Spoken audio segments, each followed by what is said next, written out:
What is up, guys? Welcome to Cerny Gaming. If you want to help support the channel, then go ahead and hit those like and subscribe buttons, and don't forget to leave your thoughts in the comment section below. Today we're going to be checking out my Stamina Templar DPS build that easily pulls well over 108k DPS. If you want to check out a written guide on this as well, then hit the link in the description to head on over to this build on my brand new Cerny Gaming website. Alright, so let's look at the core details, starting with the race. Now we're going to be using a Khajiit for this setup because that gives us a much needed boost to our critical damage stats, meaning we don't need to slot Backstabber or Fighting Finesse champion points. For your Mundo Stone, use the Thief. This will boost your crit chance by a huge amount, and with all the buffs applied on top of that in a trial scenario, you should be sitting at around 68% minimum crit chance, which is right where we want to be. The food buff that we're using is the Lava Foot Soup and Salt Rice, which is the best in slot buff for boosting overall damage output and stamina sustain. I was initially going to use minor heroism potions for this build, but because we cannot sustain major brutality towards the end of the fight, we have to use weapon power potions. If you have a Dragon Knight in your group providing major brutality with molten armaments, switch to minor heroism potions instead. Now, starting in the warfare section, your champion points will be Biting Aura, Deadly Aim, Master at Arms, and Thaumaturge to boost all damage types, and in the fitness section we have Boundless Vitality, Fortified, Rejuvenation, and Bloody Renewal. Now that we have covered the core details, let's move on to the gear. Now we actually have two setups for you here. The first one will use trial gear, and the second one will have no trial gear at all, but still hits well over 101k DPS easily with the exact same skill setup. The first set on our trial gear setup is Perfected Arm of Reliquant. This is just unrivaled for overall single target damage output and brings so much to the table, but for mobs, feel free to use Aegis Caller or something else that you prefer that has a lot of AoE damage. Next up is Deadly Strike, which feels like it was just made for Templars. This boosts all damage over time and channeled abilities by 15%, which is a huge boost and applies to pretty much all of our damage sources, making this the absolute best second set for this build. Now we make use of a monster set here, which in this case is Zand. This provides the highest single target damage output, but if you need more AoE damage instead, Stormfist is a great alternative. Finally, we use the Perfected Thunderous Volley Bow on the back bar, which you can get from Vet Maelstrom Arena if you're lucky. But if you aren't quite up to Vet, the non-perfected version will work just fine and you won't see too much of a DPS loss at all. For the non-trial setup, you actually don't need to change much at all. It's as simple as changing Perfected Arms of Reliquant out for Pillar of Nirn from Valkyrie's Hold. This is a great option for single target damage, but if you need something with more AoE, switch to Aegis Caller. Now let's move on to the skills. On the front bar we have Biting Jabs, Power of the Light, Camouflaged Hunter, Radiant Depression, Barbed Trap, and Dawnbreaker of Smiting, and on the back bar we have Endless Hail, Solar Barrage, Camouflage Hunter again, Ritual of Retribution, Channeled Focus, and Ice Comet. Biting Jabs deals absolutely massive damage, is easy to weave, has decent range despite being a melee skill, and deals damage in an area, and it's also boosted by Deadly Strike. Power of the Light deals regular bursts of damage throughout the fight, keeping our numbers high from start to finish. Reapply this every 6 seconds as part of a systematic rhythm. We have Camouflaged Hunter slotted on both bars because it passively grants Major Savagery, and also boosts weapon damage through the fighter skill passives. It's important to only start using Radiant Depression when the boss gets to around 30% health. It deals absolutely ridiculous damage and is boosted by Deadly Strike, but costs Magicka, meaning if you start casting it too early, you may not be able to sustain it. It's also important to keep Channeled Focus up during the execute phase for this reason.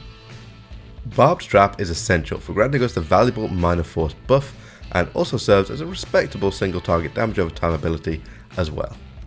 We don't actually use Dawnbreaker of Smiting during combat, it's just here to boost our weapon damage through the fighter skill passives. However, if the boss is low on health and you don't think you'll have time to charge up another Ice Comet, you can hit this for a little damage boost if you wish. Our Maelstrom Bow boosts Endless Hail massively, more so for each tick. Because of this, it's important not to reapply the skill too early, or you'll miss out on valuable ticks of escalating damage. We use Solar Barrage as a decent AoE ability, but more so because it now provides 5% extra damage for all of our class abilities. Now almost all of our primary damage sources are class abilities, so it's important to keep this up at all times. Ritual of Retribution deals some fantastic damage in a wide area, escalating over its duration. So again, don't reapply this too early. This is a great skill to have that also provides some extra group support as well, taking the pressure off your healers just a little bit. We only need to use Channeled Focus when we reach the execute phase at 30% health. It is only used to sustain Radiant Depression and should only take 1 or 2 casts to last the full duration of the execute phase. Finally, we have Ice Comet, which is our primary damaging ultimate. Now, if you're used to grouping with the same people who you know will be providing the likes of Engulfing Flames and Encratis to boost overall fire damage in your group, then Shooting Star is better. Now, if you don't get these buffs, Ice Comet deals more damage. Now, that should be all that you need to know to make your own Templar DPS build. So we're going to go in and take a look at a pass so that you can see how it looks in action.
Thanks very much guys. If you enjoyed the video, then don't forget to hit those like and subscribe buttons and drop your thoughts into the comments section below. And remember to check this build out on my brand new website. Take care and as always, have fun.